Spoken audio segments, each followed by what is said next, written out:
everybody. I'm George. And I'm Bob. We're the Shipping Goblins from Beetle and Cribs. Today, we're going to talk about the amazing Map Vault Collection.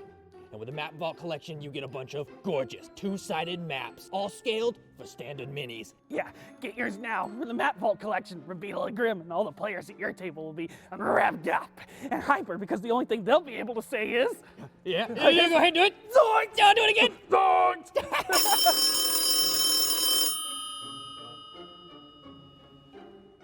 Hello? Who do you think you are? Yes, Mr. Lillard.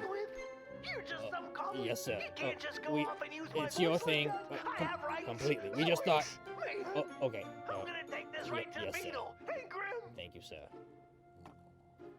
What happened? Matthew Lillard watches our show! Zoinks! Double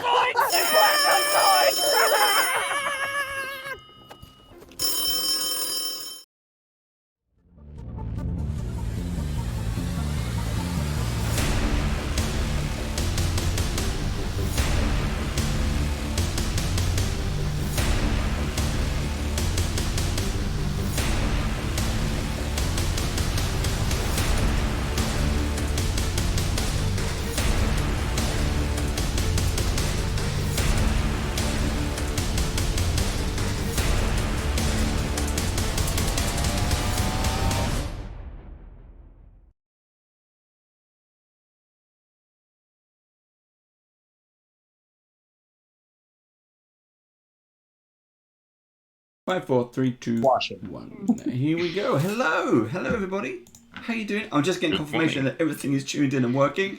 Hello and welcome to Band of Badger. I am Dave, your host for this evening, and this is the Great British Brush Off. And these are, of course, my guests. How you doing, guests?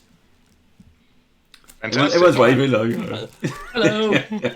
We have sound and we have pictures. There we go. Everything's fine. Everything's fine. Everything seems to be working. That's great. So, welcome to our special guest artist. This is Jaime Lawrence, who you might know from Level Up Dice. It depends how kind of public he is out there. But he also has a... it's just gone out of my head as well. Oh, man. The Gazetteers. Gazetteers. Right? The Gazetteers. There you go. It comes and goes. Doing a painting show. Sure does. So, yeah, Gazetteers stream, which is taking a little break at the moment, but generally we paint miniatures and talk about the gaming news, and probably do neither of those things as well as if we just did one of them. It's all good. It's a nice little chilled hangout. I enjoy watching it when we're not. Again, the different time zones means it's an issue. So Jamie is based in Australia. It is now 6 a.m. Is that right? It's 6 a.m. It's 6 a.m. Very dark outside. Look at this. How dedicated is this? I mean, it's 9 p.m. here in the UK, where Jamie is. Well, it's also tomorrow where Jamie is, but it's 6 a.m. He's having his breakfast and he's joining us to do some painting. He was up at 5 a.m. I'm so sorry. No, that's fine. You guys are doing the same thing this week, aren't you? We are, yes. We're taking part in the in Jasper's Game Day or Jasper's Game Week. Fantastic charity fundraiser, and we are, of course, joining the Aussie edition. So we will be up crack of dawn as well, really, to do just to play D&D. It'd be a great laugh. Now joining us around. There's just no feeling like gaming on stream and then going to work. Well, the good news is it'll be sort of for me.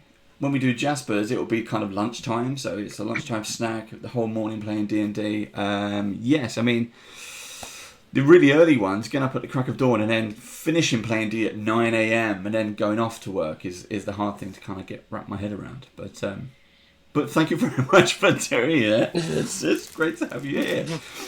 So anyway, so Jamie's going to be teaching us what to do. But joining us around the table is Alan Patrick.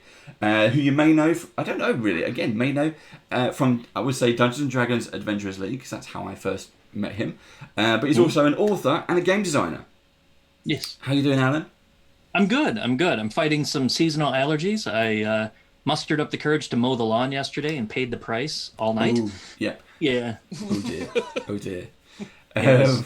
And what time is it where you are? Because you're in the States. So we're going international here. Yep. It's mid-afternoon. It's 4:00 here. God, yeah.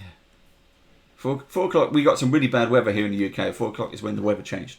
So hopefully it's better where you are. Go, yeah, go.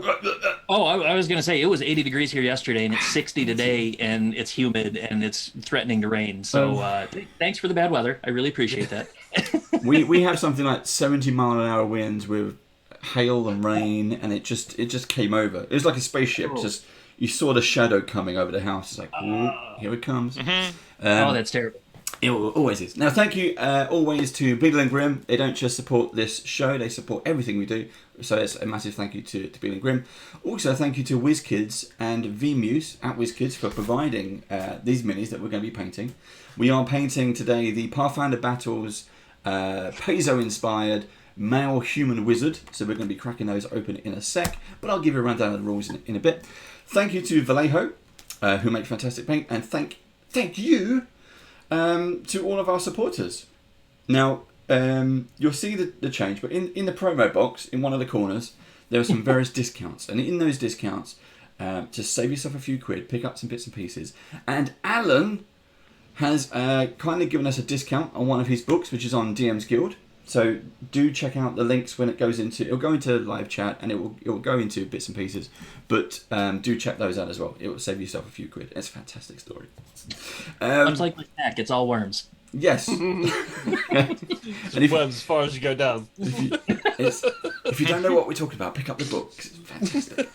But most important, thank you very much for watching. It means a lot to us. It means we're not talking to no one. But if you would like to support us, you can.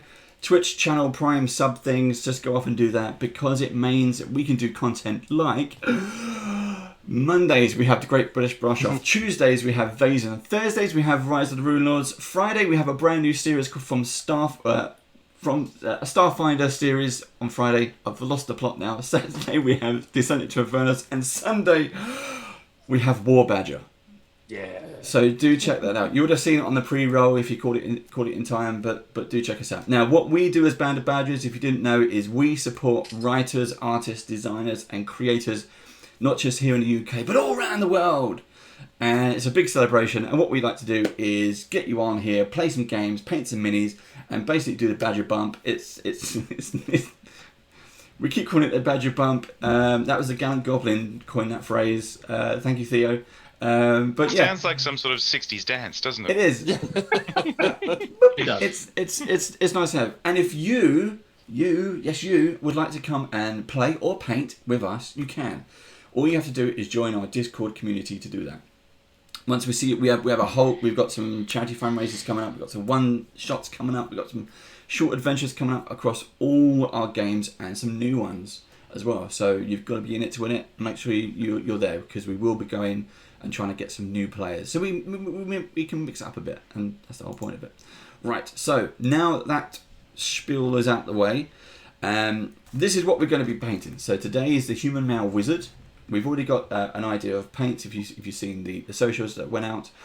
I'm going to hand over to Jaime, and when I do that, we're going to crack these open. But what we're going to do, we're all going to be painting.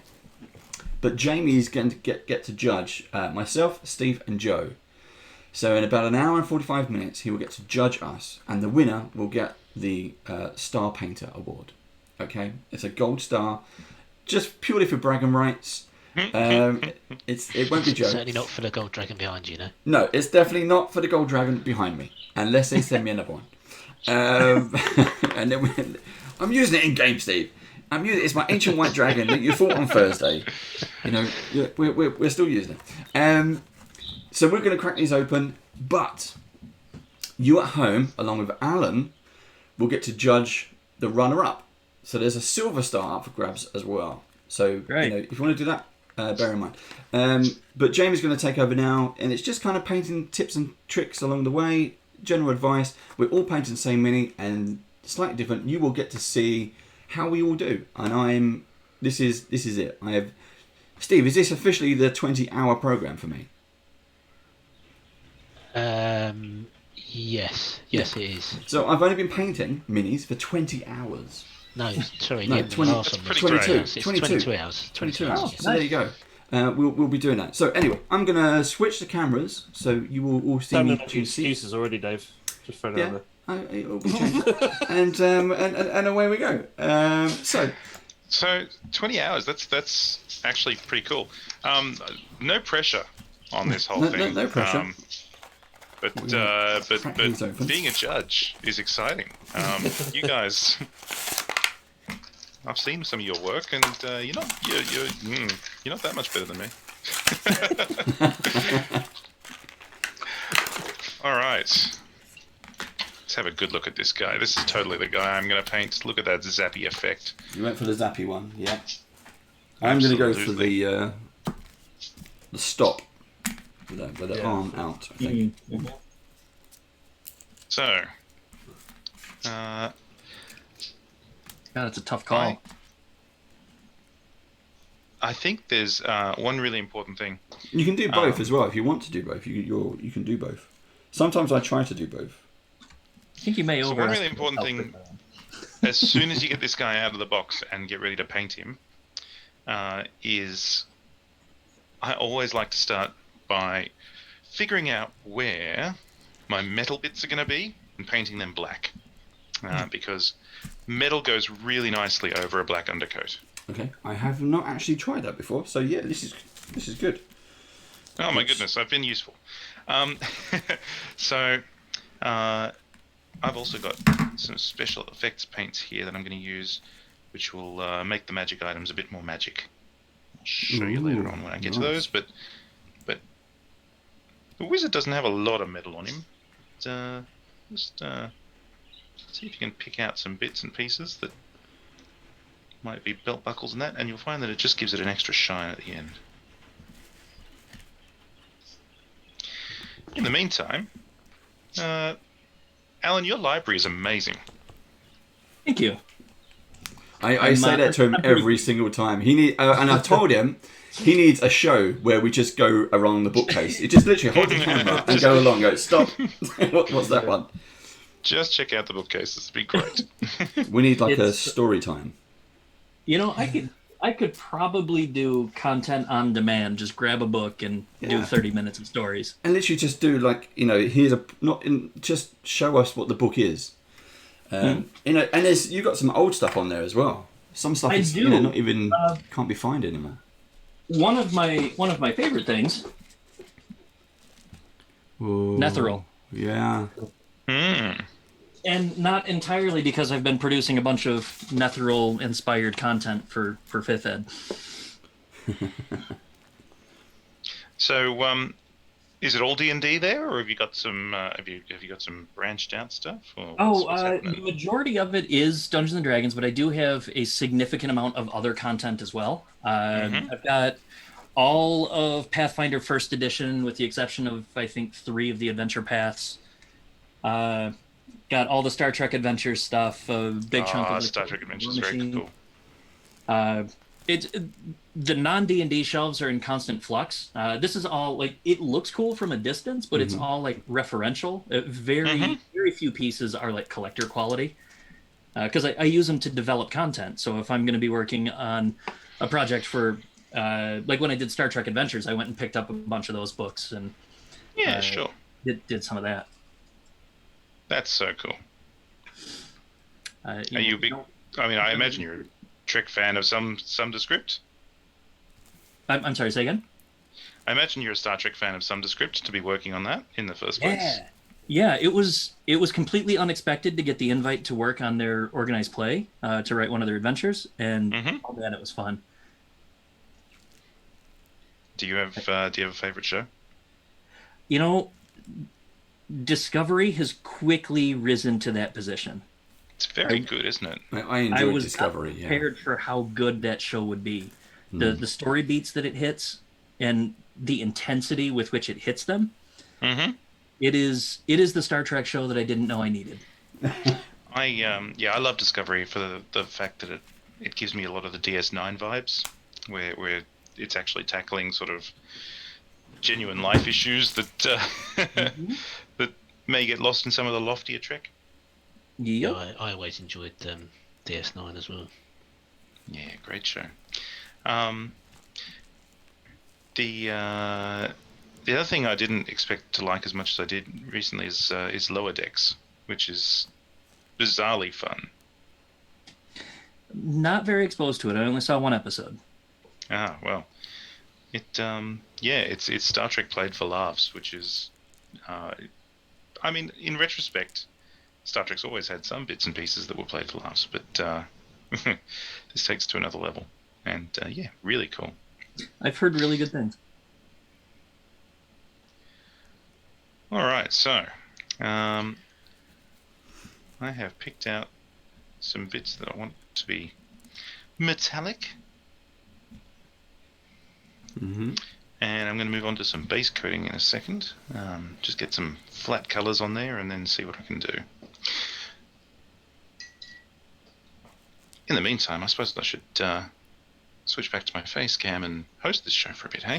Oh, by the way, if anyone in the audience has a question, please feel free to do just write the word question in capitals and then type your question. And then one of us will see it and we'll shout it out. But if you have a question for Alan, for Jamie, for the badges, just let us know. Cool. Yeah, I'm much more interesting than I seem. I make dice for a living, which is pretty cool. You good dice too. Oh, thank you. How So, do you start with that? That's my question. As in, as a career, or literally the making of? The making of. Oh, well, because you obviously make metal dice. Trade secrets. we make metal and stone and wood and bone and bits of tank armor and all sorts of strange things. Well, what's the strangest? I know, because you do meteorite as well, don't you? We've done meteorite. We've done World War II tank armor. We've got some chunks of the Berlin Wall that we're working on. Really? Yeah. Oh, nice. I got a chunk of the Berlin Wall as well. We've done fossils. Nice. Yeah. There's a lot of really cool stuff out there to make dice out of. What's to answer your question, the most unusual? The most unusual that's commercially available is probably the yak horn that we do, which is seasonal because it's all harvested ethically from dead yaks. So it only we only get very limited supplies of it, and can't really just have it all the time. Yeah. So they're pretty special. There was a good run for a while of fossilized coral, which was very cool. Yeah, I mean, a lot of the stuff because we do a lot of the big cons and make a show of being luxury, I guess. We get a lot of people bringing us interesting things to work on, which is cool. Is that like private commissions and? Yeah, well, it's more. I mean, it is. I suppose technically it is private commission, but in practice, it's if you have something really interesting that you want to make dice out of, come and talk to us, and we'll see if we can make dice out of it. Wow, nice. Yeah, you get some really interesting bits and pieces. Some of which I can't talk about, but there's all sorts of weird and wonderful things in the dice making world, which is wonderful. You said when we were on Vason that you actually need quite a large lump of raw material to make that item, the dice, don't you? Depends on what we're making, but yes, in general, it's not the sort of thing where you can just take a very small chunk and make a very small die. It's there's definitely more to it than that. So the average stone D20 is probably about 1.5. Like the original piece that we've worked from is about 1.5 times the size of what you actually see in the end.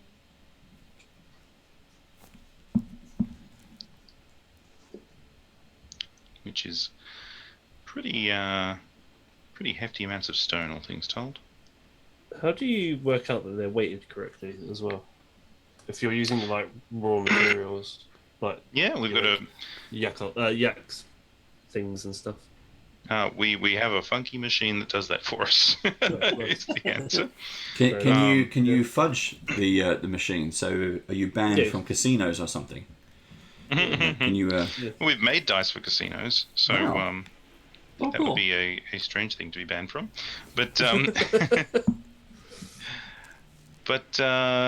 look, you can absolutely you can change the variants and things and weight dice if you want to. It's not rocket science, but no, we try to make sure that everything's. I know. Alex is Alex the head man at the company. Alex is the boss and mad scientist. Yep. So was it a dice company, or was it making dice for dice sake, or was it created for role playing game dice? It was created for role playing game dice. Alex created it because he wanted to get a set of amethyst dice, and the only company at the time that would make them for him said there's an 8-month wait, and we can't guarantee the quality at the end. So he didn't like that, and so he started his own company doing it. And now, one of the things we've always been in the industry is innovators. We have an R&D department. We are testing out and checking, what can we do with dice? What's different? What's new? What can we make them out of that hasn't been done before? Mm-hmm. All sorts of weird and wacky things. So I am at the less exciting end of all that. I pretty much get in touch with people throughout the industry and say, hey, do you want to make some dice? What would you like to make them out of? Which is exciting and fun and puts me in touch with a lot of great people. But I don't get to go and play with the machines that make sparks. The first product I saw from Level Up that really caught my eye were the aluminum cage dice. Mm-hmm. Yeah, the cage dice are really cool. They jingle. I love them. They are, if you haven't seen them, they are a single piece of aluminium that has been carved on each side, or lasered in some cases, so that it rattles around inside itself. They're really cool.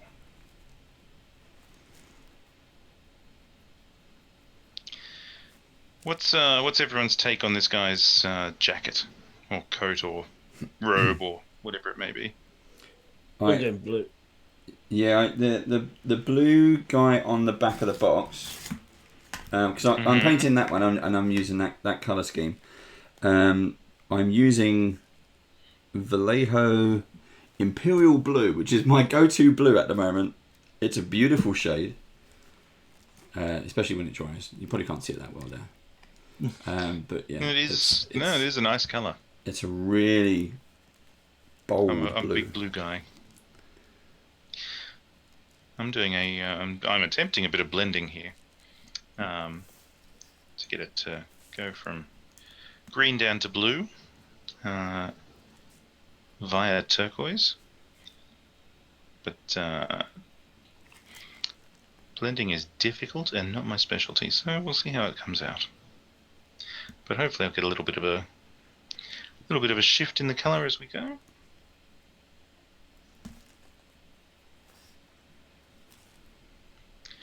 Blending is one of those things I've looked at and then walked away from because I don't think I've got the brain space for it. So, I mean, this is my bit of advice whenever people ask me what's the thing you want to tell painters, or burgeoning painters, starting painters. Everything is erasable. You don't think it is on a mini, but you can wash them back down. You can paint over the bits that you don't like. You can rub things out and start again. So never be afraid to just give it a go.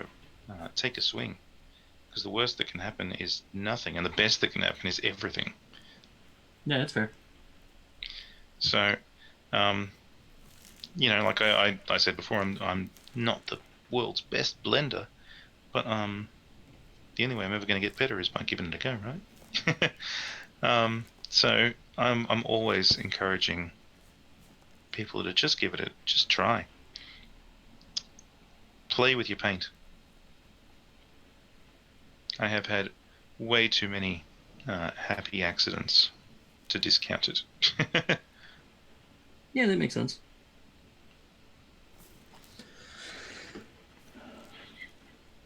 I think people get very hung up about doing it right. Not to say that you're wrong in going, I want to make it like the back of the box, Dave, but No, I think that's where I was. I mean, it was, when the guy said, "Oh yeah, we want to do some mini painting, give it a go," and I was like, "Well, do I really want to get involved in another hobby that I'm going to be dreading?" I will never be able to paint as good as some of the pros. That exactly is the reason of this show. Mm-hmm. Is that, can you take someone who's never painted before, and I mean, as we said at the start, this is the 22nd hour, so it's just a couple of hours once a week, and I really enjoyed doing it. I really got into it, and I've definitely got better. I'm learning new tricks, but the main thing behind the show was, you see people like V Muse and Jason Azevedo, and how good they are, and then they come on the show, and they say, "Dave, this is how you paint." It's like, really? So if you're gonna do it, get a show, get some professional artists to show you how to paint, because getting help and advice while you're actually doing it is fantastic. Oh, it's the best, right? It's very zen also as a hobby. You can very much just paint, lose yourself in the miniature. Yeah. Sit back for a while. I really like just the relaxation of it all, getting away from the stress of real life. Yeah, there have been a number of times where I've started on a figure and then suddenly it's 1 o'clock in the morning. Oh God, I've been here for 5 hours. Oh yeah, I know that feeling well. So, a question for both Jamie and Alan then. What is your most favourite miniature you've painted? What is the one that's like, that you're impressed with your ability? Ooh. Do you have an answer, Alan? For me, it was in the War Machine line. It was the Khador Conquest. It's one of their colossal figures. The thing is massive, but in addition to all the rivets and the bolts and everything that you get to detail and putting some of the battle markings on it, I also magnetized the hands, adjusted the hips, and posed it. Similarly, also in the War Machine Khador line, there was Behemoth, one of their big warjacks. I made my own extreme sculpt and built it up larger than the standard mini, but still falling within their organized play rules. Did a custom base for it where it's standing on the head of one of the enemy war beasts. Unfortunately, I haven't gotten around to finishing painting that one, but it's all posed, pinned, and based, so all the base layers are there. Maybe someday I'll finish it, but it's just been a lot of fun to just put together. I am liking Khador Traction very much. Yeah, it's good. Any excuse for use accent. Personally, for me, I have been... I at the start of the pandemic, I had just finished painting the 1.5 foot tall Cthulhu from Cthulhu Death May Die, which is a Simon board game, which is great fun if you ever get the chance to play. But the Kickstarter's centerpiece was this just gigantic Cthulhu model, which I not only painted, but I went to the trouble of figuring out how to do resin effects and making water running off him, and nice. and he's sort of stepping out of this Nice. ocean at the back of his miniature. So I was really proud of myself just for some of the big swings I took on that miniature, and it was so much fun to paint. Painting big miniatures is great. you never feel bad about yourself because it's really easy to make big things look good compared to small things. So that's been my favorite. And then when the pandemic actually hit, I spent the rest of the time to myself painting my way through that game, and I have about 15 of the 130 odd miniatures left to do. Wow. Wow, well done. It's been quite a journey. I picked up for War Machine. I picked up the Convergence of Cirrus faction. Got a lot of those figures for very, very cheap, and that is so far, like, out of all the games I've played, all the board games, tabletop minis, whatever, that is the only faction army that I've painted basically the entire line. It's a surprising feeling for me. I've never been an army guy. I've always been a skirmish level guy. So I'm used to war bands of maybe 10 minis, stuff like Mordheim and recently Warcry. So doing armies is kind of foreign territory to me. But I've started recently. I got an army of Egyptian mummy type dudes from Kickstarter, and I've just started batch painting them, and I've got to say, it feels pretty good when you go, wow, I just painted 20 miniatures all at once, and it worked. There's a level of where that's kind of where I want to get to. I think my next aim is, in terms of miniature painting, I want to paint something bigger. I want to do something which might be some kind of diorama. I'm certainly not competition or anything like that. This is just for table gaming. You've mentioned to me some sort of dragon you wanted to paint before. I have a dragon behind me, which I used on Runelords last week. So we had on our game of Runelords, the heroes had to fight an ancient white dragon. And that seems bad for the heroes. They did very well. As I don't have an ancient white dragon, we just used imagination, and I have a giant gold dragon behind me, so we used that instead, and it was brilliant. But the heroes managed to kind of sever one of its legs off below the knee. One of them, the guest, was riding on its back. It was Chris London from Dwarven Forge. Was literally riding as a gnome, riding on the back of an ancient white dragon, while everyone else was trying to hack at it. And then Steve, who plays Elias, turns into a red dragon. So I had to use my other backup dragon, which isn't as big. And we had this whole kaiju battle going on, where and people were just in between the feet getting stomped on, and tails thrashing around. It was really fun. Sadly, we had Twitch issues, so it's recorded and it will go up on YouTube as soon as we can. Yeah, it'll be rendered. Sounds epic. Yeah, it's stitched together. I've just got to render it. I do like Pathfinder quite a lot. So hearing about you guys playing it, and the fact that we're painting Pathfinder minis today, is really cool. I got a group of friends who love 1E. Personally, I like 2E a little bit better, but they love 1E, and so we play quite a bit of it. And we've been playing a path called Way of the Wicked, where everyone in the party is evil but bound together by a demonic pact. So we can't hurt each other. And we're going around and corrupting things in the name of Asmodeus. It's great fun. I'm playing a dwarven fighter who's a specialist in sundering things, which makes the rest of the party angry at me because I go and break all their treasure. But at the same time, I break the bad guy's armor, and so they can then accessibly hit him. I've enjoyed, because we're playing Rise of the Runelords, and we started it last August. It will probably wrap up end of May, probably early June, depending on what the heroes do. And it's been exhausting. It's been a lot of fun. Made lots of mistakes, learning from those mistakes.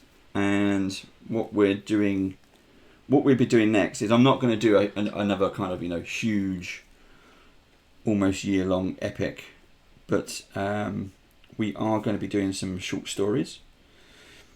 So you are more than welcome to come along and join us on that if you wish. They have a story coming out this month because we're in May now.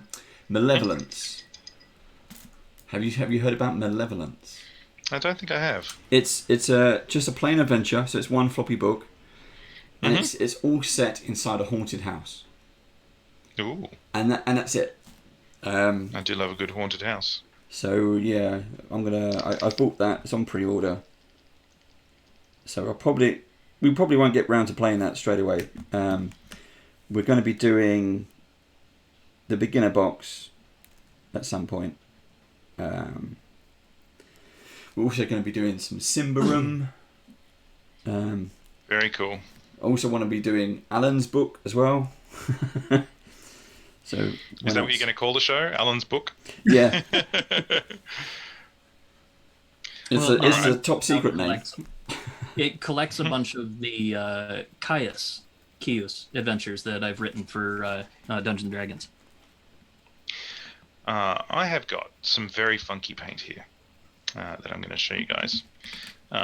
It is called. Am I allowed to talk about paint brands? Yeah. All right. So this is a Turbo Dork paint. It is called Laserface, and that's the guy from Guardians. Yeah, number 2. Taserface, yeah. Taserface, yeah, not Laserface. Clearly inspired by. But what's really cool about it is that it has color shifting properties in it. It's a metallic paint that will change color depending on the undercoat that you put under it, and in this case with the light as you move it around. I see Joe's ears just picked up then.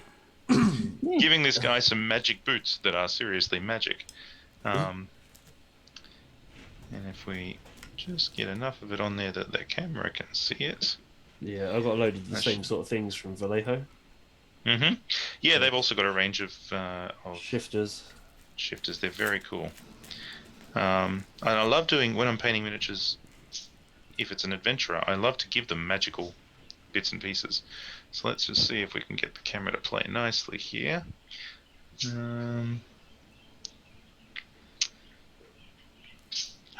not going to do it, are you? You're just going to say everything's wet paint. I also wanted to shout out thanks to Will Dockerell for subscribing for 6 months on the trot. Hey, yeah, I saw that. 6 months at once is great. Thank you very much. You guys are doing some quality content, so I'm sure he's going to be entertained for 6 months. That Vaesen game. That I was just going to say, he's if he likes this show, this is the second to last. However, we will be back with season 3. It's already in the cards. That Vaesen game that I have been guest starring in has been so much fun. Yeah. All right. Your character is so good in that as well. I'm glad you enjoyed my silly Arnold Schwarzenegger take, but yeah, just good content, guys. I approve. Cool. Good. I think if you do it for your own enjoyment, then everyone will see that you're enjoying yourself, and that's what I think partly makes good content as well, right? Oh, absolutely. And I mean, look, it helps when you've got a good story and someone who knows how to tell it, doesn't it? Yeah. Your GM is always a rock, and that you guys seem to do pretty well for that. R.I.P. Avernus then. So. What was that? What was that, Joe? I said R.I.P. Avernus then.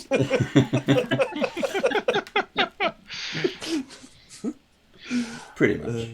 You're All not right. gonna agree. That clearly needs to dry for a little while, so that we can get the sparkle to really show. But he has some sparkly boots going on now. Nice. And I did an alright job on that blending. I think he's come out. Oh yeah, So nice. got a bit of a shifting colour going on. So, getting there. Away from the show, what are your painting projects, gentlemen? What have you been working on? Beholders, undead beholders. Yeah, Steve and Joe both are doing an undead beholder, and I'm just trying to catch up with all my stuff I'm painting. And I've been painting a hell of a lot of scenery as well. Oh yeah, terrain. Yeah. Oh, I love doing terrain. I want to. So Steve and I both have Dungeons and Lasers. Mm-hmm. And Kickstarter 2 should be turning up tomorrow, Steve. Yes, tomorrow. We should have it tomorrow. And then tomorrow they also launched their third Kickstarter for Dungeon Lasers, so we'll be buying that as well. Yeah. To come out next year. But yeah, Steve has done some fantastic sci-fi dungeon tile painting, just dry brushing. Mm-hmm. And I need to do the same. So you can see that. So there's a Xeno cell. Oh wow, that's great. Oh, nice. So I need to learn how to. I need a new show where we do scenery. So I need to know how to do like dungeon walls and. Do you know for gazetteers, we quite often ask the audience, what would they like to see us paint? Scenery comes up as the number one thing pretty often, I've got to say. I think it is. We want to try and do like a few technique specials. Mm-hmm. And the technique of, like, Steve is doing it individually, but kind of batch processing the same technique to every tile. So he's got 50 tiles that all look the same. Yep. So I don't know, Steve, do you want to explain your process? Yeah, so I decide what colour palette I'm going to use for each tile set. So there's, in Dungeons and Lasers, there are several rooms. There's Engine Room, AI Centre, and there's Core Set, the Xeno Cell. So I decide what base colour I'm going to do, which is the darkest. So for the Xeno Cell, I painted it purple. And then I get different shades of green. So I have a dark green, a light green, and then I mix in some yellow, and then I do some yellow. And all I do is I just dry brush in shades going from darker to lighter, and that is it. It's just a dry brush process on top of the base coat. Yeah, lots of terrain is dry brush. Yeah. And I have I think Jeff called it the blusher brush, didn't he? And that's what it looks like. It's about an inch wide round brush that I use. I recently got my hands on a set of very short, round dry brushes. They do look like makeup brushes, to be honest. Are they the army painter ones? They are the army painter ones, and they are so good. I saw them on Amazon earlier, and I wondered Hi, Chav. I would invest. So I'm Yeah, glad they you recommend those. I have been so happy with doing individual models, in particular. They because of the shape of the brush, they give you so much more control over where you're dry brushing than the standard flat ones do. Yeah, I do find it difficult dry brushing with the flat ones, to be honest. The smaller it gets, the harder it gets. Mm-hmm. Yeah. Well, the more smaller is not quite the right words. The more precise you want to be, the harder it is. Yeah. Because it can have a tendency that it looks like it's just covered in dust rather than picking out the highlights. Mm-hmm. Yeah. I have been painting my way through Warhammer Cursed City as a side project. And I was really... that's the wrong camera. Here we go. I was really happy with this chap here. Who... That's cool. The amount of very precise dry brushing to get differences in his beard and his coat and his furry hat was a lot of work. So having brushes that let me really target those zones was really important to getting it right. I'm currently painting all of my Warhammer models for a competition in September. Is it just a competition to see who can paint the most Warhammer models? No, we're going to an actual competition. There's gonna be, I think there's like 1,000 people, something ridiculous to that are playing. Awesome. Yeah. Yeah, we've convinced Joe to kind of do competitive painting. That's fantastic. So, what's the competition? What's the Oh, it's tell us about your future winnings. yeah, no, I don't think it's this is playing. So everyone gets 2,000 points. There's certain maps you have to play at Warhammer. 5 games. A few. They're all seeded. So if you win, you play winners, losers play losers, etc. Yep. It's the first time me and my mates have ever been to one. So none of us expect to get anywhere, but if we do, it's a bonus. So, They might turn around and go, look, we've seen him, he's a badger, we've seen him on the Great British Brush Off. Fear him, everybody, fear him. Yeah. But how cool to be as well, getting back out and getting some gaming on. Yeah, definitely. Mm-hmm. I think it's gonna be strange going back out into those sorts of large groups and stuff. Yeah, before the show started, we were talking a little bit about meat pies, and We were just hungry. It's a national Australian dish. They make a good breakfast. It's true.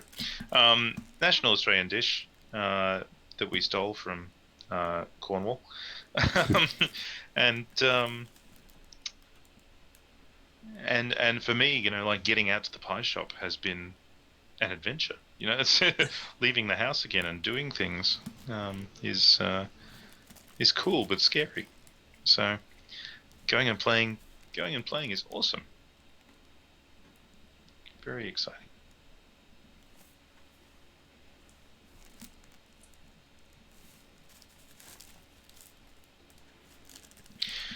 And what else? What other painting projects did we have on the side there? Well, for me, it's about to be my hallway and my kitchen, but I'm not sure that's what we're going for. I'm actually doing the front room. I got paints today. We put the swatches up on the wall and gone, which colour? We're like, I don't know now. I can't quite yet afford the full kitchen remodel, so I'll just trick myself by painting the walls. Paint it, yeah. What are you just going to do one colour? You could you could do a feature wall. You could put some sploshes of different colours in there. It could be exciting. Make a project of it. At this point, I'm just going to go for functional because my free time's a little bit limited. On a more fun note, I've got some minis that I 3D printed from Artisan Guild, from some of their packs that I really want to paint up. They've got their I think they called them Deep Lords. It was their version of like Mind Flayers and the Beholder, and then the vampire clan that they did was also really good. Their dwarf models were amazing. That resin or? Yeah, I've got a resin printer here. Yeah. I got an update yesterday, the day before, from the Fighting Fantasy Miniatures Kickstarter, which is just starting to ship too. Very excited about those. I used to play the heck out of those books when I was younger. That's what got me into this. I think it was Death Trap Dungeon and Warlock of Fight Up Mounting, and actually I bought a collector's set and I've been reading them and playing them with my 6-year-old boy, and he's been loving them.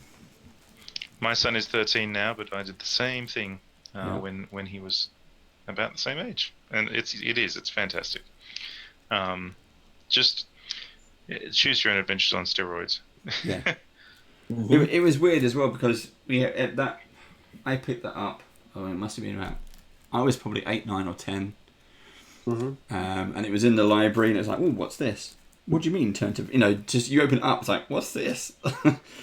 It's not a story. What is it? It's a game you can play. It's like, all right. I'll give this a go. And that was it. I've got a good friend who is he's a collector. He absolutely, has multiple copies of all the hard to find ones and that sort of thing. And just lives trading and exchanging fighting fantasy books and lone wolf books and all the assorted. Did you see the news about the Lone Wolf RPG earlier? I think it was late last week. I heard that there was one coming. Cubicle What was the 7 news? put out some stuff for it several years ago, 2 years ago. They just announced last week that they got an extension, and there's finally more material coming out later this year. Oh, that's great. Yeah. This wizard is breaking all sorts of stereotypes. He is so swole. I am. I'm giving him bare arms. I've given him bare arms as well. Yeah. He just looked right with bare arms. Isn't that a He druid? does, doesn't he? Yeah, that'd be a druid. Hey.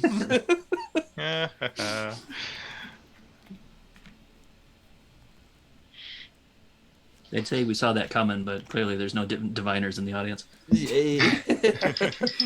Ba-dum-dum-tsh. Oh, There we go. too Someone- early. Sorry. It's what, nearly 7 a.m. now?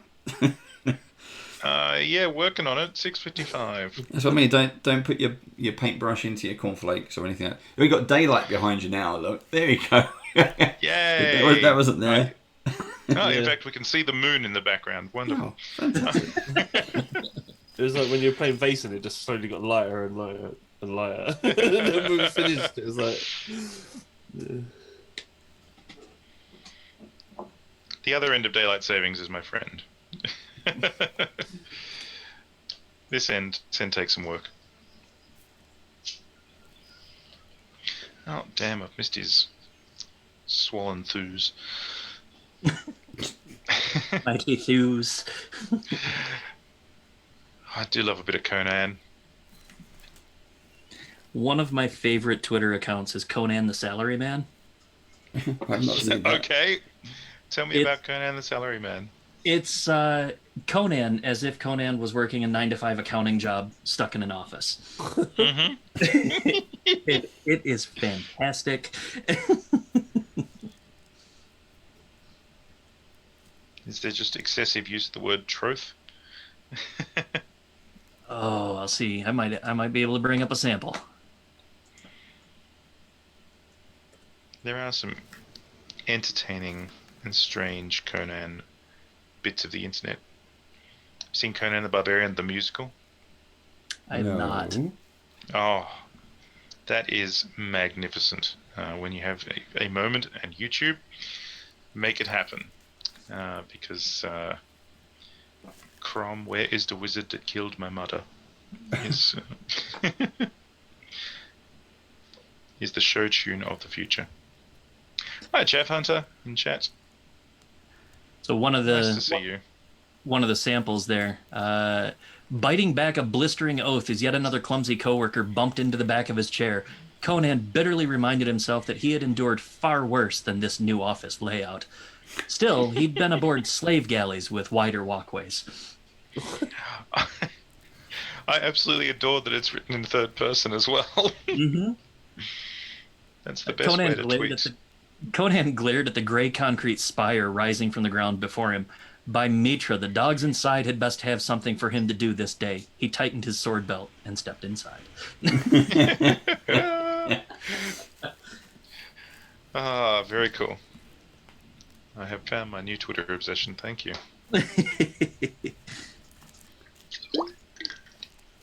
Oh, and on screen at the moment, or probably a few seconds ago by the time I've said this, is your Dicemancy link.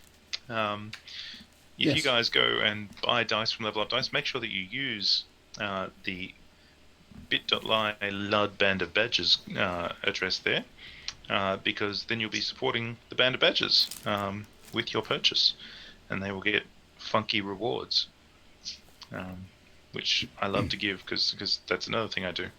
Is Funky rewards handle like all the 8 tracks? rewards. Beg your pardon? That funky rewards like 8 tracks?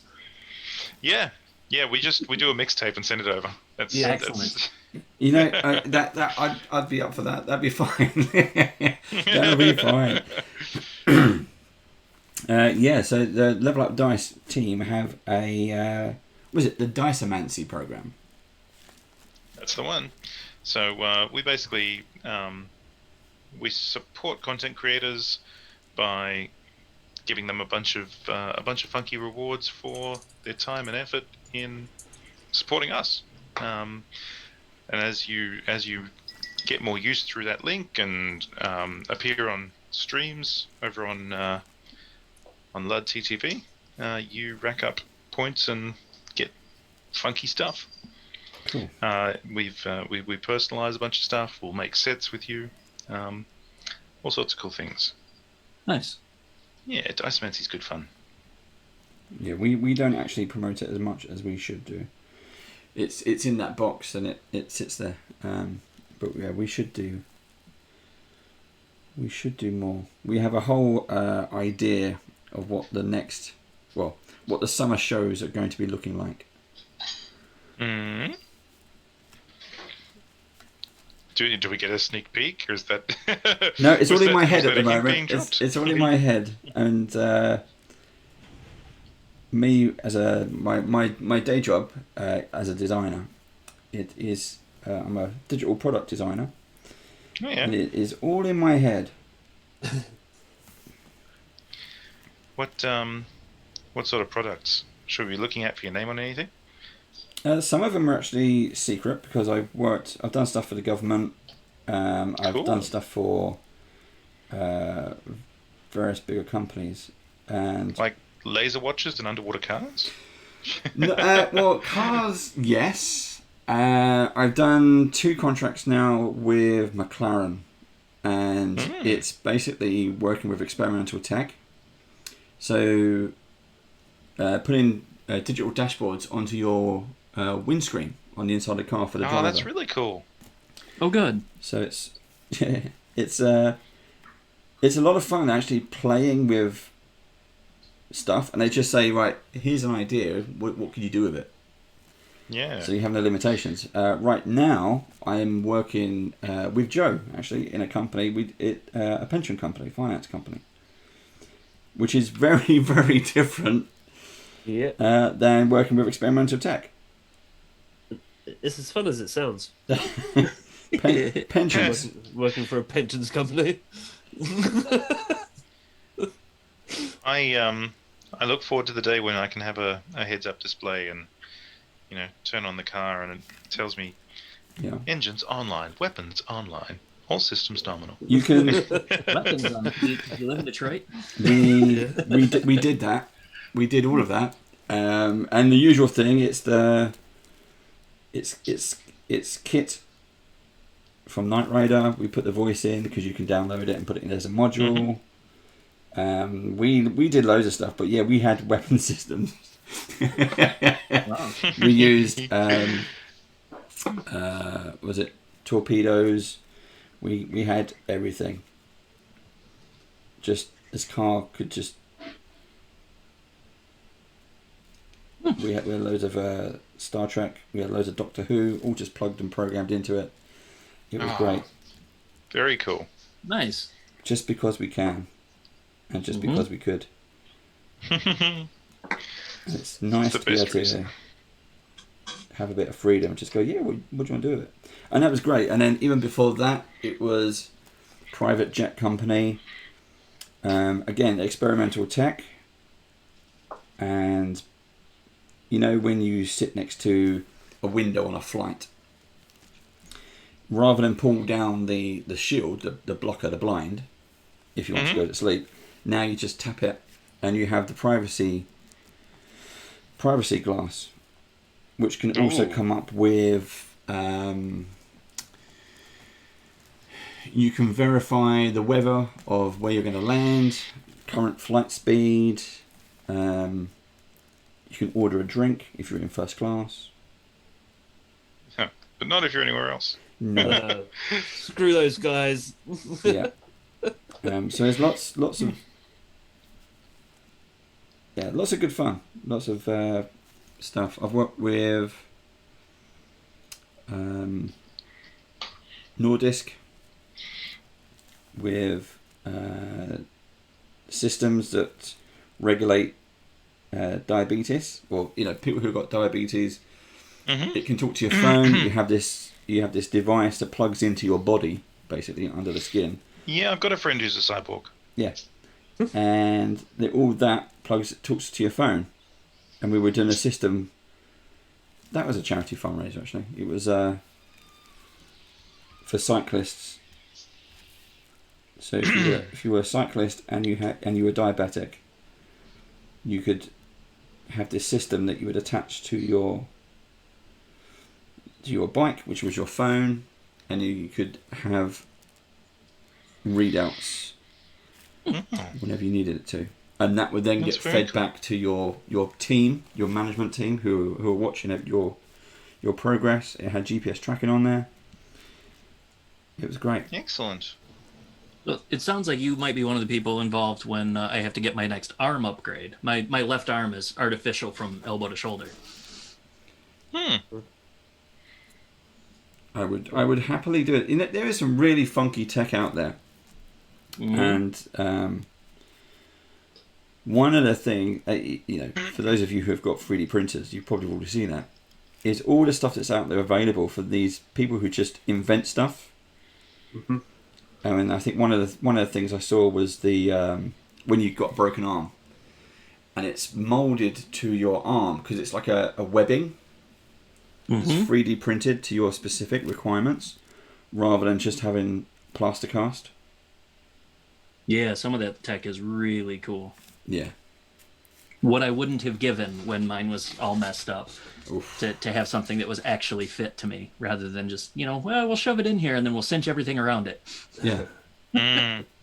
One of my friends is just about to be fitted for a prosthetic leg, and the technology nowadays is just insane that they've got that sort of stuff. Why did my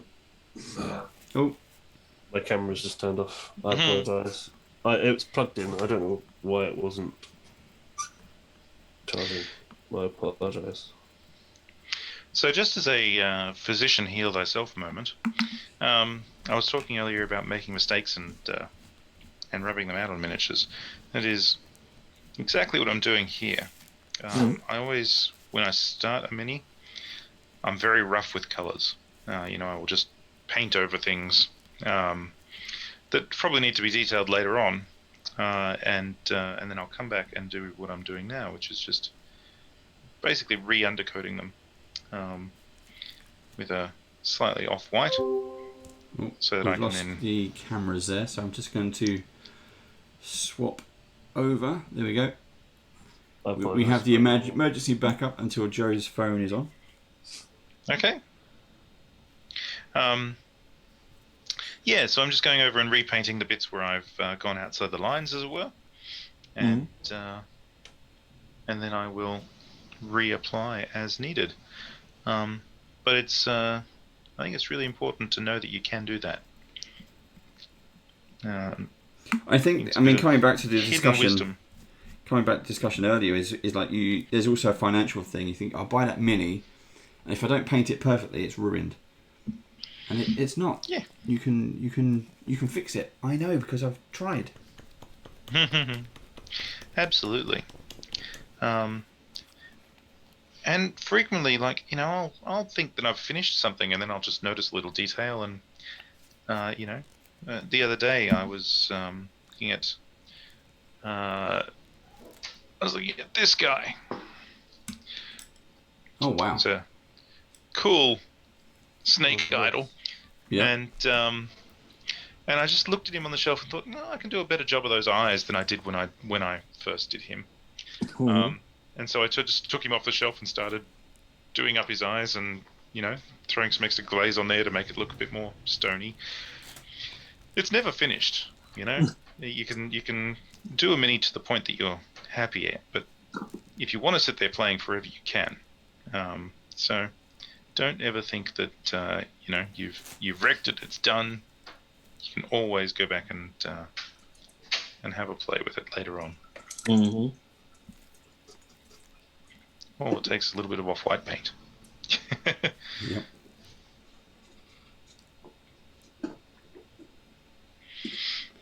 I've just noticed we are past the hour, so we have been painting for an hour.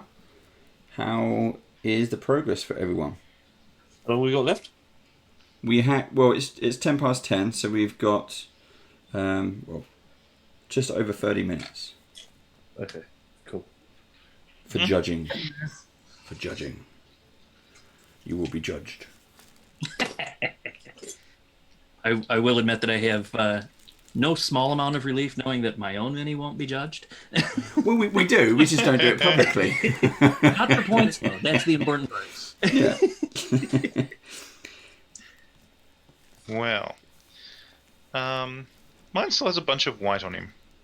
There's just places where I need to go over and do something. But I've got some solid base colors going on, I think. He's definitely looking like a wizard. Nice.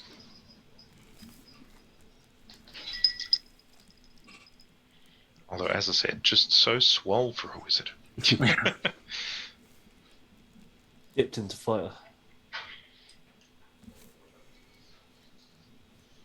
It's always interesting when you see a miniature and it's a little bit out of the stereotype range. This guy from Cursed City that I've just started with, he's a very uppity noble. You can tell from everything in this miniature that he is.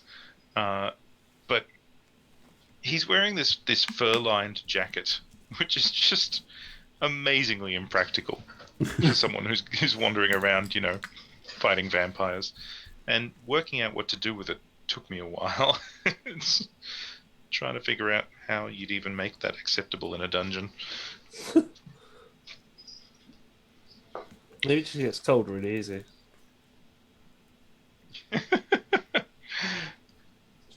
Just having a nation of people who make fashion faux pas, it's acceptable.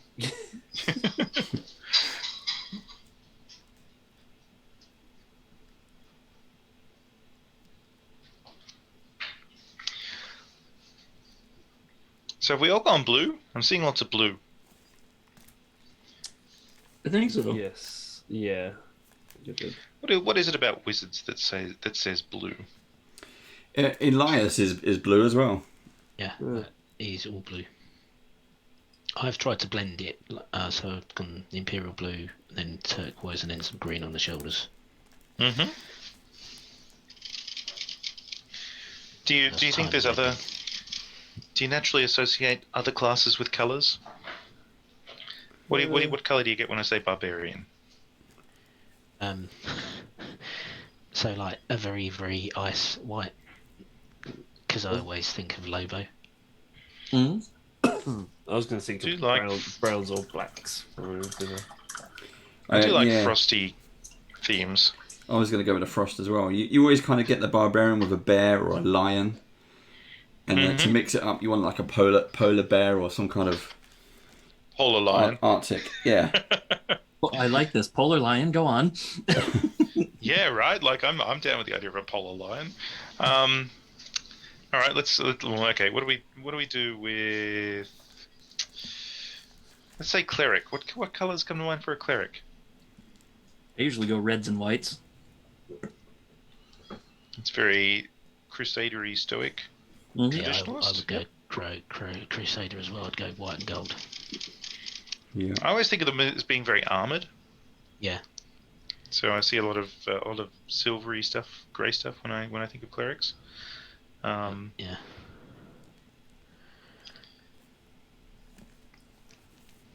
And what about? Ooh, can you distinguish sorcerers from wizards based on color? Sorcerers have more tattoos. Yeah, you yes. can do more skin and. Mm-hmm. Sorcerer, I can see everything from the thrift shop, none of the colors match. Your pant legs are different colors. Yep. Just like a bit of chaos in a character. Right? It's the wizards for me is very much Sylvester McCoy. Yeah. Oh, Either as Lord of the Rings, or even Doctor Who. Yeah, just as the Doctor, frankly. Yeah. I love Sylvester McCoy. What a great actor. Underused. Yeah. His turn as Radagast was Yeah. quite surprisingly good. Will Dockerell in the audience is saying for him it's black, bronze, and gold for barbarians. Ooh, I do like bronze. Bronze is a good colour. It's a strong colour. I think Radagast could have been in it more personally. I mean, I come from not being in love with the novels in the first place. So, just looking at it, purely as a watching the movie exercise, he was fun. But tell me, what? Again, because I think he was a good character. But what could have been more for you? I don't know. I just would have been nice for more scenes. I just think he's an interesting. Oh right, yeah, absolutely. Just having more of him would have been great.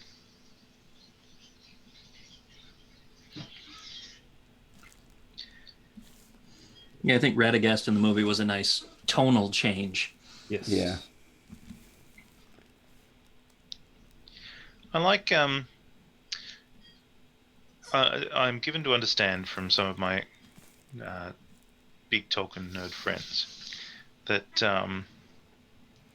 that wizards aren't necessarily human in that world. That there's sort of more to them.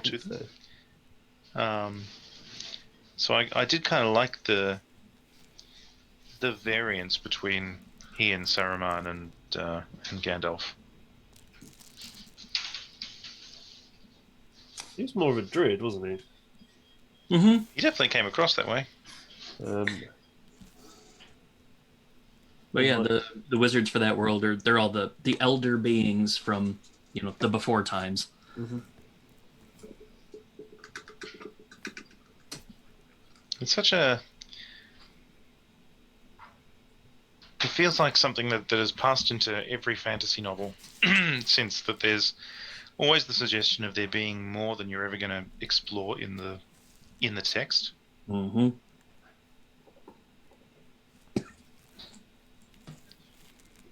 I always like to especially when I'm role playing, I love to dig into those sorts of mysteries and just give the players, those tastes of something bigger, even if you never get to solve it. Yeah, giving them the indication that there is a much larger world can actually, in an odd way, help them feel more connected to it. Mm-hmm. Yeah. Yeah, which is, of course, really important, and especially the more different the world is from what we're used to, the better.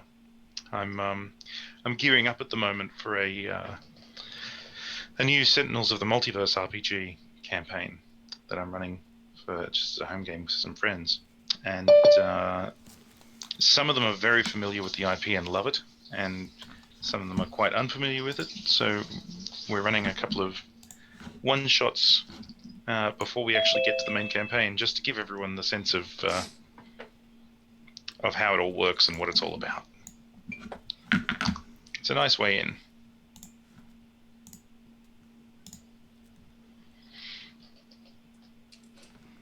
And if anyone wants to play a superhero RPG, that is a really good one. Right. The extent of my experience with Sentinels is actually the card game. Great game as well. Mm-hmm. I'm a big fan.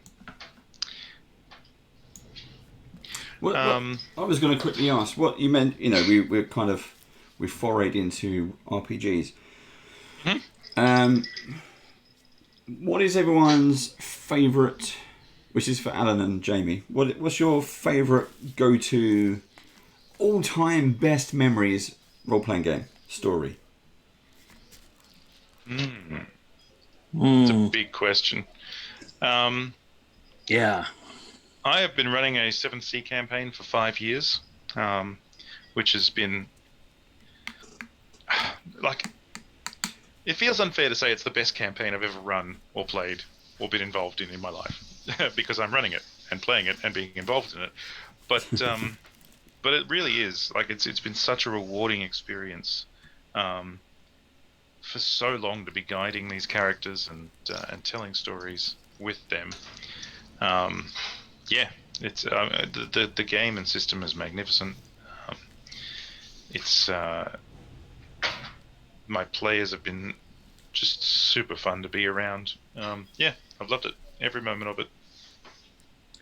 For me, I would say I DM, GM, what have you, 99 times out of 100 throughout the year, and I've been really fortunate in that I get to run the same game over and over and over again. You know, I'll run a game generally 90 to 100 times before I retire it, and then I go and I publish it, and then I set about writing the next one. I think my favorite memory so far was I wrote one of our Ravenloft adventures a couple of years ago about a werewolf, and it's a woman who gets separated from her husband and their child, and it's a pretty dark tale, pretty bleak, but it's powerful in the narrative. At least that's what I was hoping for, and apparently some people etched into it. I got a message from somebody saying that he was estranged from his father, and individually they both like D&D, but they played the adventure, and they both, as the outcome of the events they went through there, they both reached out to each other to rekindle their familial relationship. So like it transcends the game table there, and I don't know that I'll ever get anything that really tops that, because I didn't really know how to respond. That's amazing. It was, from something dark, something very positive came out, and that's the highest praise I think I'm ever going to get, and that's awesome. I used to own a game store, and I had a customer come up to me just kind of out of the blue one afternoon. We had a HeroClix tournament running, and he just came up to me and said, "Yeah, thanks for having created this space. It's really cool, and you know, since I'm here playing and hanging out all the time, I don't buy drugs anymore." And I was just like, how crazy is that? That you know, that my space there had such an impact on that person. It's huge. So yeah, that is really cool, and for the two of them to play it individually and then come back to each other as well is remarkable. It was a staggering experience to read that message. Yeah, I bet.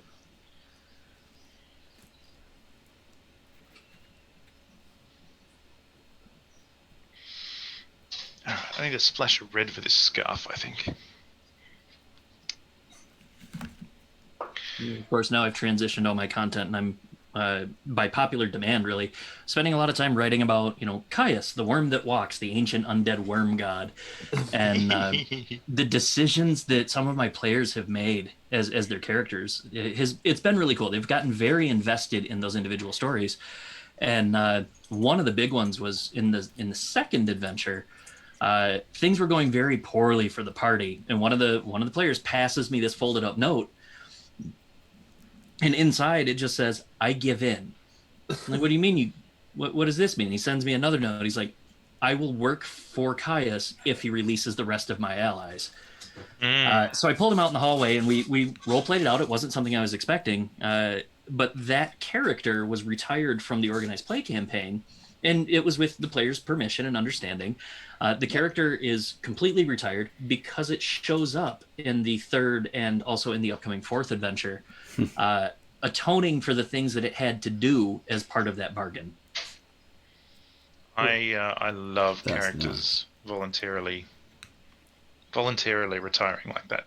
Mm-hmm. That's very cool. It's such a powerful moment. And the getting the noble sacrifice in as well, you know, save your comrades. I love it.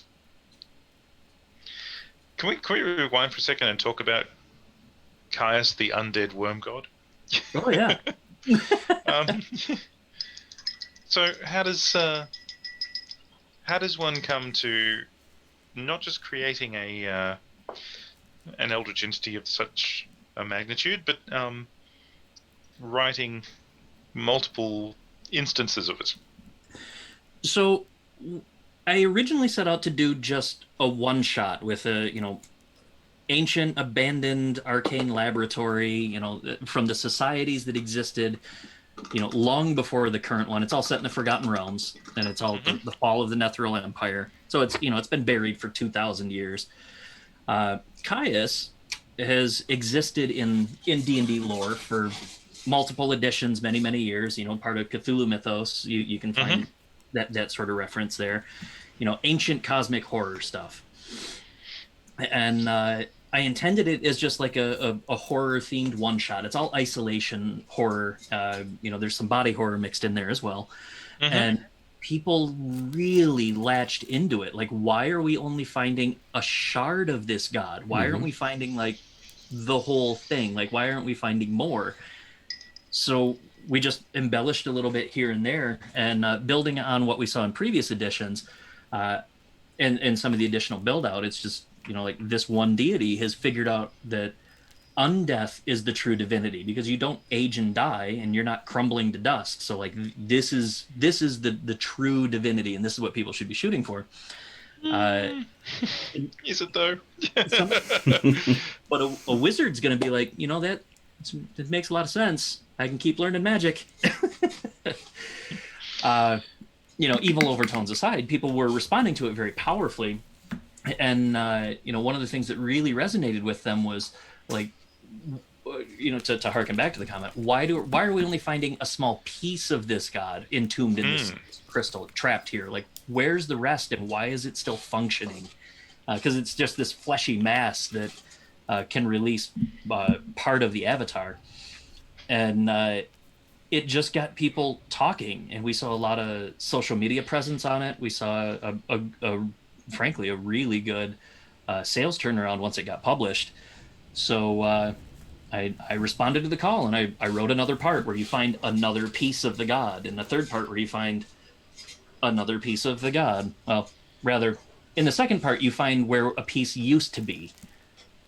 And it's corrupted an ancient copper dragon. This isn't going to end well, is it? Depends on the party. It has claimed a significant number of lives.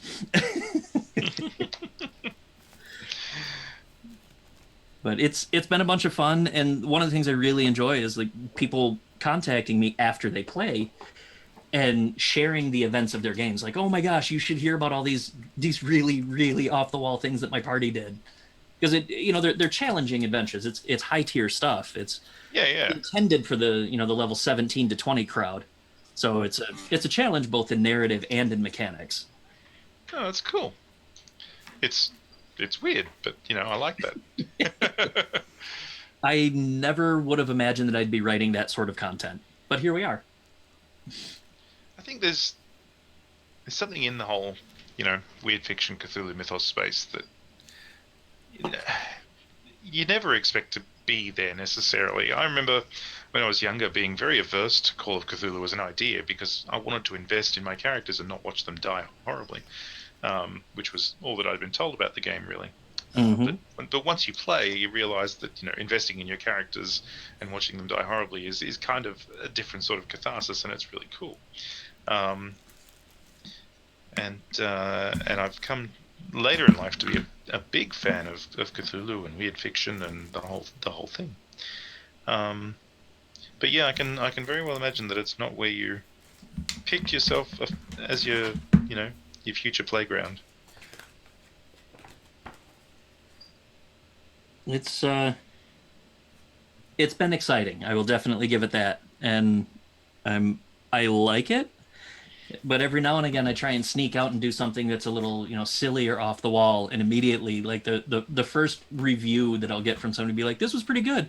When's the next worm adventure?" I see you had time to write this. Did you have time to write another week? Oh, now you know how George R.R. Martin feels, I'm sure. Yeah. So have you always been a fan of like horror movies and things, or? Yeah, Yeah, I shouldn't, I guess, say surprisingly, but my Christmas tradition here while I wrap presents on Christmas Eve is I get everybody out of the room, and I usually do that by watching the classic Alien on the television. Oh, And that's what I put on while I wrap presents. Every year I've done it, God, almost 30 years now. Nice. My aforementioned 7C campaign, we have a Christmas tradition, which is to have a ghost story. So whatever's going on, often, strangely mid other adventures, they will wander into a haunted house or somehow encounter, a spirit that can't move on or something. Get an eldritch warning from beyond. It's always rewarding and fun. The old Dickensian moment. I like it when you can put traditions like that into a game. Yeah. We had the most famous game that that me and Steve have been in. This is famous just because of our group. So there are 4 of us, and we've basically grown up together. And the story that we remember the most is we were, playing D&D. We had swords, we had bows, we had arrows, we had a bit of magic. The rule set we were playing was basic. Yeah. So with Thaco and all that great stuff. It was, and going to a cave, that's fine. And then it started to get dark, and there was tendrils on the floor. And as I'm picturing this in my head, I'm picturing this is the crashed alien spaceship from Alien. And there's more and more tendrils, and there's steam. It gets hot and sweaty. I'm thinking, yeah, this is where we go. And then we go into a chamber where there is eggs, and I'm like, oh dear, guys, we got bow and arrow, bow and arrow versus Alien. What are you doing to us? And we literally had all that, and then the egg opens up, just peels open, and I'm like, nah. And during the mad escape, I'm sure, well, we did. I can't remember the exact details of how we found it, but we found the gauntlet from Predator. And eventually it was counting down at some point. Maybe we figured out how to use it and threw it into the nest. And we were running out through the cave tunnels. And you could just picture in your mind the gauntlet laying on the floor, counting down to explosion time. And as we dived out of the cave entrance, the whole thing exploded behind us. But we were literally fighting aliens and predators and all kinds of stuff. And we're like, look, we got swords, shields, bows and arrows. We cannot. So the best media crossover, I guess, I've ever done in a role-playing game was I used to have a group where we would just play a different system every fortnight. One of us would go and learn something, and we'd just put together an adventure, try it out, see what different games were like. Mm-hmm. And so one night I said to them, okay, well, I'm going to run Meddling Kids tonight, guys, which is a Scooby-Doo themed role-playing game. It's an easy, fun little system. You basically create yourself a talking animal and and some teenagers, and off you go. So they do that, and they get into a scenario that's kind of zombie apocalyptic, and things are going bad, and they're all getting cornered, and it looks like it's the end. Which, like I'd said to them at the start of the session, and they're in the rules to the game, sort of explicitly say, no one's going to die. This is played for laughs. But I certainly made it out like, this was genuine horror, and I had one of them, get slashed and bleeding on the arm and that sort of thing. And the tension was rising.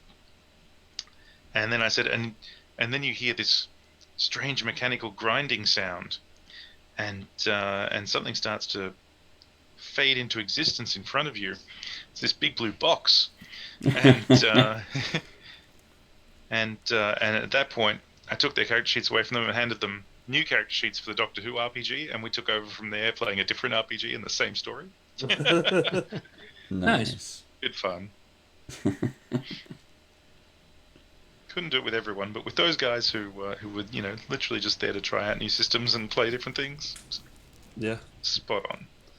I think the most crazy one we played with my friends group was my mate set up a game, and it was called Battle of the Tarrasque or something along those lines. Mm-hmm. He asked us to make level 8 characters. We're like, one of our party is like, we can't fight a Tarrasque. We're like level 8. That's ridiculous, and was like kicking off and stuff. And it turned out it was almost like the film Inner Space, where you go inside the body of it. Oh yeah. And we were fighting our way around the inside of this Tarrasque to get out again. Hilarious. Nice. Yeah, like fighting all these like microbes and like tapeworms and other assorted like craziness. For a complete over-the-top experience, a friend of mine, James Intricasso, he wrote Invasion from the Planet of the Tarrasques. Nice. It's a high-level adventure where you are encouraged to just create a level 20 character because it is dozens of Tarrasques and the Mad Mage from Waterdeep overseeing the whole operation. Wow. It is. Just see how many you can work your way through. Pretty much. It's pretty cool. That's good fun. All right, let's get back onto the mini cam here. What time do we tap out of painting? We're down to the last 10 minutes. Yeah, 10 minutes. I'm Yep. working. 9 minutes. If you didn't ask him, you might have forgot. We could just. Whose side am I on anyway? How long do your when you actually get to play games? How long are your sessions? Do you kind of stick to 3 hours? Is it a whole day with your friends? Is it once a month for a whole day? That kind of thing. What's playing? Well, yeah. Yeah, that.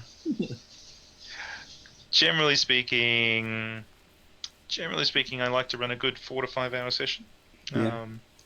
If it's going to be any longer than that, then we usually split it into 2.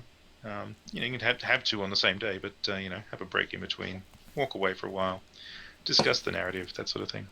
Mm-hmm. Yeah. For me, when I do it here, it's basically the same thing. I'll schedule a 4.5 hour session, give or take, but we'll spend 90 minutes of that just making small talk. Yeah, catching up. Yeah. Oh, you do, absolutely. Yeah. Mm-hmm. Yeah, I've certainly done the all day thing before, but I find that players tend to start losing their focus a little bit after a certain number of hours. Yeah. Let's take a solid step away for a while.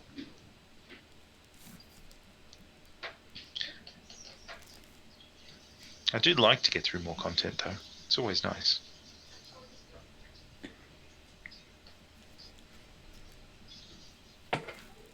What about you? When you're not streaming, do you prefer the long sessions or the something in between? The well, we call it the club because we're a club as well. We're not just the stream is secondary. The first thing that we are is a club, and we call it D&D Day, even though we don't necessarily all play D&D. But it's D&D Day, and we'll play for as many hours as we can. So because it's multiple tables, we all start at the same time. So the DMs are encouraged to get there an hour or 2 hours, depending on how big your setup is, with your digital, dungeon tiles, whatever. And we'll basically have breakfast. So we play in a big house, and then the players turn up at 9:45. They have 15 minutes to grab a cup of tea, put their stuff down, unpack, get ready on their table, and then we all have lunch at the same time. So we're buying a ton of pizzas and eat that. Yeah. But the game ends when everyone feels like that's a good time. So most of the time we'll play for 6 hours, but like my table will go on for 8 or 12 hours. and we'll just constantly just.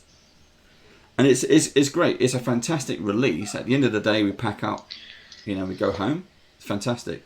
But the week, very cool. That week when we know that Sunday is coming, it's everyone's talking, everyone's excited about it, everyone's looking forward to it. Oh yeah, do you remember what happened last time? Oh no, how are we going to get out of that situation?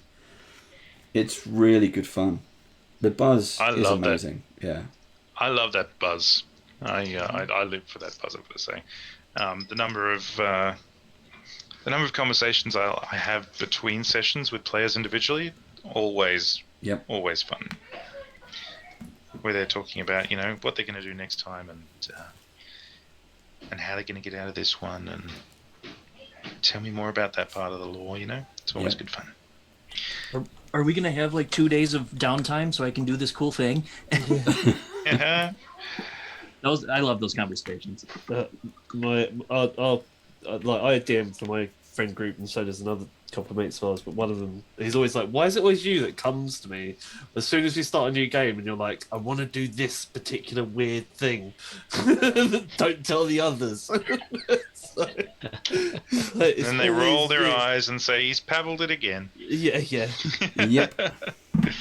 Yeah. Pretty much. Hey, since Pavel got found out as not being a priest, I haven't pavelled once. Well, that was clearly what was holding you back. That was like speaking as someone who hadn't previously seen a lot of the action. That was a hilarious revelation. Yeah.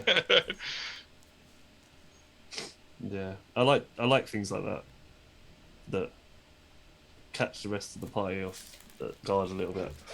Oh, absolutely. Yeah.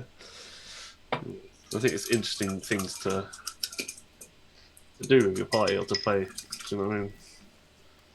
Even as a character, it's fun to have secrets from the other players that you can reveal later on in roleplay and stuff. I think I've used pretty much every primary colour on this guy somewhere.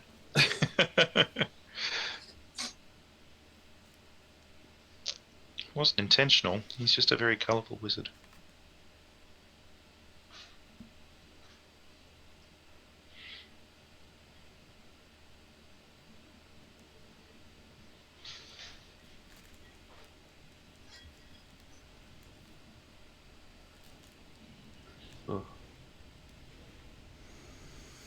Well, I think I am done. I mean, there's definitely a few mistakes on there that I can see, but I'm quite So one of the things that we've talked about on this show is hold the mini at arm's length. So every speck of like white, the minuscule speck, stands out, but obviously at arm's length it doesn't. It just looks like a pretty good mini. Yeah, absolutely. Again, my mini's a table ready. Yeah. Yeah, exactly. You're painting this to look good on your table. You're not painting it so that everyone can come over and go, "Ooh, look at the detail on this mini." Stick it right up near their eyes. It's not like you're being judged or anything. Oh. Trafalgar is saying that super long games are good, but always take a few bananas as they're the best snack for table play. Yeah, that's true. You got to snack up. Snacks are very important.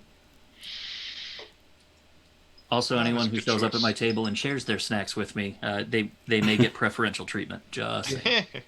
Yeah, Sharon, who she plays in Runelords, but she's the baker, so she'll make cakes, biscuits, and all kinds of stuff. But for everyone, she just brings in this huge tub of biscuits. Oh man, she's the popular player, isn't she? Yep. Nice.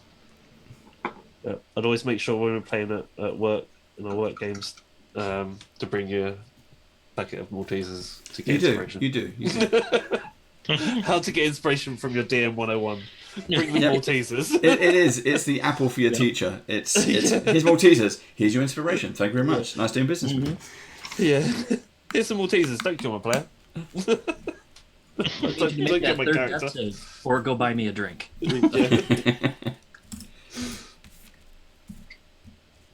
Get out of death free card. It's always important to have. Yeah, can you roll death saves? Or I could give you a penguin. Feed me chocolate. It's fine. I actually like the way this mini has turned out now. Yeah, I'm pretty happy with him too, actually. I was going to say, I think I am also at the table ready point, where I could, I could sit there highlighting and doing other funky bits and pieces, but, Yeah, this dude is ready to get out there and kick ass with his... He has been just doing weights, this wizard. Let's see if we can pop him off his base here. Cool. Get him up close to the camera. Right. Not too close, evidently. There we go. Time is up. Brushes down. Oh, that looks pretty good, Joe. There we go. Good timing. I'm going to switch to the first camera while we get sorted. There we go. Right. Brushes down, everybody. Brushes down. So, did everybody finish? Or near enough finish? Yeah. I didn't dry brush. Okay. No, I didn't dry brush. I did get a wash on it, though. Yeah, I've washed. Yeah, You've washed, have you, Steve? I've That's washed. good. Yeah, Always good yeah. to... I cut my hair and shaved as well. I cut my hair. Did it. Right. What we're going to do, we'll go around the table. We're going to start. We'll start with Jaime, and just to have a look and see what everyone's done. Then we'll have a look at Alan, and then we'll go through and we'll do me, then Steve, then Joe. And what we do, I'll switch the cameras around. So we'll switch it over to the zoom, so we can pin a camera, so we can get a good view of everyone. And then if I pin Jamie's camera there, can you see it? I mean, I can see it. Do you want to talk us through it? That looks pretty good, actually. All right. Well, let's see. He's got the mini.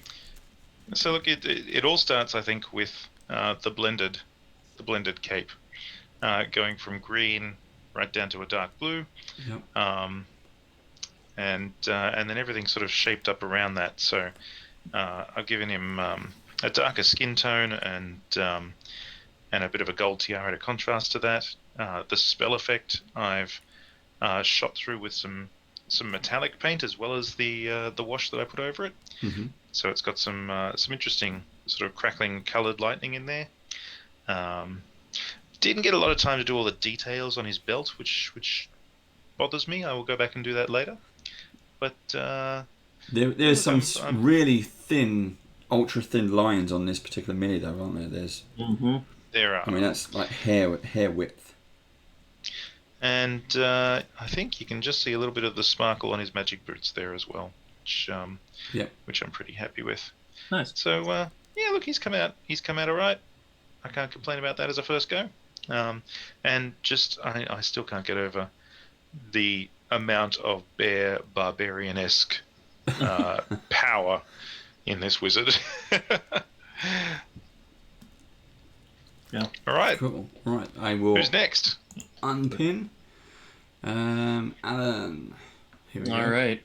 So I'm gonna hold up the camera here. Well, he's gone for. Is that like a green spell effect? Yes. Yeah. Did some green wash over it and just a real quick couple of dabs of like a neon green almost on the uppermost edges.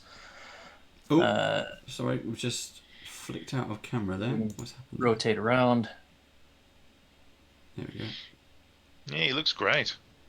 You got some lovely shadows on the sleeves. There we go. Managed to throw some interesting stuff on. Mm-hmm. Oh, we keep popping back to... Tried to give it a little bit of color, a little bit of depth. Used an armor wash to really sink into those areas. And once you roll this thing away, and you hold it out like you guys are saying at arm's length, like it becomes a pretty satisfying image. Now that said, I know I'm going to look at it and be like, oh my god, it's terrible. I missed a spot, and I can do so much better. Yeah, you can, but Yep. For what you did in the time, amazing. Yeah. Well, thank you. It was more fun than I remembered. It's been a minute since I've painted anything. This was fun. Cool. Right, now we'll try and go around the table. So what I've got, let's try and pin this one to the middle, and I will turn off this light because it always amplifies it. What we got here is my mini. I tried to do the yellow lines, like we saw Alan had the yellow lines based on that as well. Yep. I tried to do the ruby. We've got the ruby. Whoop, the ruby in there. And also for the first, so all this is I've tried for the first time the edging, and also he's got a beard. That's cool. Nice. That is Oh, cool. yours came out great. Yeah, I really like that little ruby that you got on there as well. It's really nice. So I've done the yellow on the edges. And what if I zip? There we go. Very cool. So again, if you see my arm's length kind of thing, without the zoom, it's yeah, it's quite good. I'm quite impressed with that one. Awesome. Brown boots. That's good. The edging really stands out against that blue. That's really good. It does. It works really, really well. I like how that came out. Steve, where are you on the screen? There we go. Pin. Go. Sorry. From the own video. There we go. Okay, right. Oh, a little bit back. That's it. So I tried to blend in from some green on the shoulders down the back with some turquoise. I don't know what's going on. Yeah. My camera's going me slow. Some green down the back into turquoise, and then blend into some dark blue, imperial blue at the base. I then Very nice. washed over the blue. Oh, that's cool. I did the flesh, obviously, with red wash over the top. I did the hair in stonewall grey and then black washed it. I didn't get time to dry brush it, but I want to dry brush it in white to bring out the sort of the greyness of it more.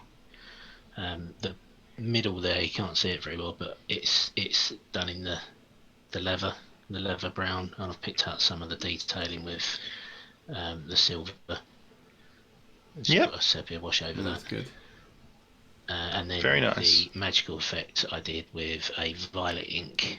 I don't know if it's going to show up because I did it in a violet ink and then did some green dry brushing over it, but it's not coming out too bright. Nice. Need to put another coat over it. Yeah, very cool. Nice. Okay. We will remove that one. We go to that one, and then Joe, where are you? There you go. Boom. That's cool. You got some nice brushwork going on there.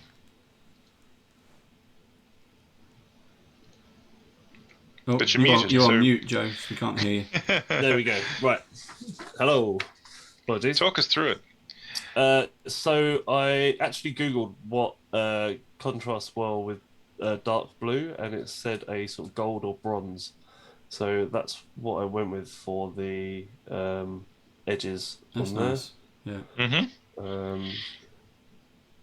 And then I tried to make the bottom of his cloak a bit more dirty due to it obviously dragging on the floor. Yeah. Where are we? Let's get into the middle more. Yeah, there's some very nice Thank you, Joe. lines and textures in there. The only two things that I didn't get was the finishing off the spell effect, and I didn't do the beard. So, which when Dave said I painted the beard, I was like, oh, He's got a to do his beard? no, I saw that he had a beard, and I was going to come back and do it. I just I, just forgot to do so. I saw I gave him flesh hands. I saw he had gloves on, Yeah, and I was like, I don't know. My wizards never wear gloves, so I just gave him flesh hands. I did it for one, and I did the spell effect basically other. coming from his hand, so it's covering his hand as well. Yeah. That is cool. Right. That looks There good. we go. We'll go back to that view. We'll go back to this view. And there we go. So Jamie, if we can put it back on you. Oh, Yes, I can put it back on me. Sorry. Cool. I was busy looking at minis. There we go. Right. So now Jamie gets to pick who is going to be this week's Star Painter. While you, our watchers, thank you for watching, and along with Alan, gets to pick who our runner-up is going to be. So, Jamie, have you got an idea in mind? I think I do. I mean, look, Drum roll. all three of them are fantastic. On a technical level, I really like Joe's brushwork, and I think that Steve's got some great composition going on. Overall, I'm actually going to give the nod to Dave this week. I think that the combination of his colours and the details that he's managed to pick out really make the mini pop a little bit. Cool. He's just a little bit more vibrant than the others to me, and I sort of can feel the wind rushing past that guy. It's the Imperial Blue. That's what it is. Imperial Blue is always a winner. It's a really nice. It's a really nice color, and the yellow trimming, but really it's the fact that you, like, you know, in the time you managed to, while we were sitting there playing with blending and stuff, you know, you just picked out the details and made it really cool. He's got lots of texture and depth to him. Yeah, it looks really good. Thank you very much. That's our first one and only gold star this season. Did look really good. Thank you very much. I'm just the poll is up now. Okay, so Now people can go and disagree with me all they like. This is for the silver star. And Will says, yeah, Dave painted the beard. Thank you very much, Will. Yeah. Right, so you got a minute or so to get in now on who you think is going to be the runner-up. So get voting for us, please. You can also use I think you can use your channel points. Use your channel points wisely, as much as you can at least, and see what you can do. It's Jasper's game week all week for the States and Australia. So, thank you. It's going to be exciting to have you there. We're really looking forward to it. It's going to kick off tomorrow with Joe. Jamie? Beg your pardon? Are you playing at all this week, Jamie? I'm not, but I like to follow on with Jasper's Game Week. It's a very, very cool thing to do. It's a great organization. Fenway, the head of Jasper's, she and her dad actually live pretty close to me. It's only about 30 minutes away. Cool. It's a small world, isn't it? Especially when you're in the gaming industry. Oh yeah. We got more votes. Votes.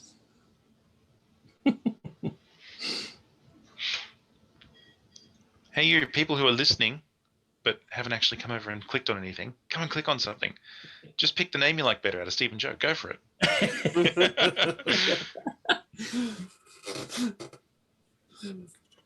Almost there. Just one click. The boss won't notice. We won't tell him. It's okay. Right? Who dropped?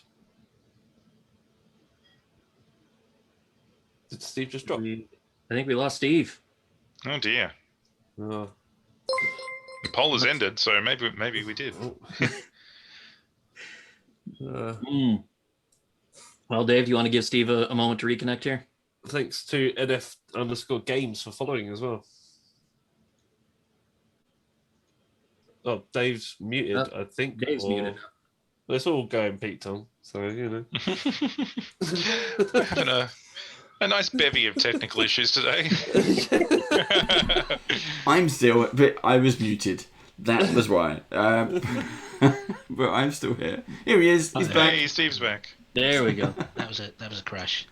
Well, welcome back, sir. Thank you. Joe won. Yes, I know. Yeah. He was probably joking about the fact that Rage quit. That is also the way. Congratulations. You can claim that the tech cost you the win. Cool. Well, everybody, thank you for watching. Thank you for if you're watching this on YouTube. Thank you for watching. We hope you got some good. I was just see what else was there. Got tips and tricks and advice for painting minis. Do check us out again next week. It is our last show of season 2, and then we're going to take a 6-week break, and we'll be back with season 3. We've already got it planned. We already know what we do. We don't know yet what we're painting, so that's going to be a surprise. But the rest of the stuff is all looking very, very good. So that is cool. How is everyone doing? Is everyone good? Everyone's nodding. It's like, yeah, painted, man, painted. How are you doing, Jamie? Because it is what?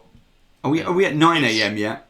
Just going 8 a.m. So time for me to wake up now. So again, thank you so much for this guy joined. Joined us what 5 a.m. Did you get up at 3:30? Yeah, I got it. I feel so bad. Time doesn't matter at that point.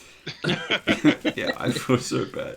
But thank you everyone for joining. Thank you, Jamie. Thank you, Alan. Great to see you again. And we get to do some painting. Steve, Joe.